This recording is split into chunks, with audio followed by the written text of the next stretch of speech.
আইন শৃঙ্খলা পরিস্থিতির চরম অবনতি। প্রতিদিন আমাদের কেউ না কেউ হত্যা, না হয় গুম, না হয় জেলে বন্দি করা হচ্ছে, না হয় মিথ্যা মামলা দেওয়া হচ্ছে। প্রতিদিন ইউনিয়ন পর্যায় থেকে শুরু করে সর্বোচ্চ পর্যায়ের নেতাদের সারাদিন ধরে প্রায় প্রতিদিন আদালতে সময় পার করতে হচ্ছে। ফলে অধিকাংশ মানুষের চাকুরি নেই, বন্ধ হয়ে গেছে ব্যবসা। 1,50,000-এর উপরে মিথ্যা মামলায় প্রায় 50 লাখ নেতাকর্মীর মধ্যে কেউ কারাগারে, কেউ মানবেতর অবস্থায় ঘর ছাড়া, বাড়ি ছাড়া হয়ে জীবনযাপন করছে। আইন শৃঙ্খলা পরিস্থিতির চরম অবনতি। সীমান্ত অরক্ষিত। ভিন্ন রাষ্ট্রের সন্ত্রাসীরা বাংলাদেশকে অভয়ারণ্য মনে করছে। তাদের দ্বারা ব্যাংক লুট, থানা আক্রমণ এখন বাংলাদেশে নিত্যদিনের ছবি।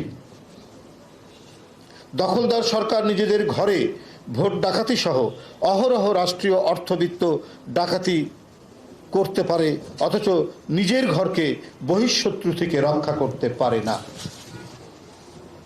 হত্যা, রক্তপাত, ছিনতাই আর ডাকাতি এদেশে এখন জনজীবনের অনুষঙ্গ হয়ে দাঁড়িয়েছে।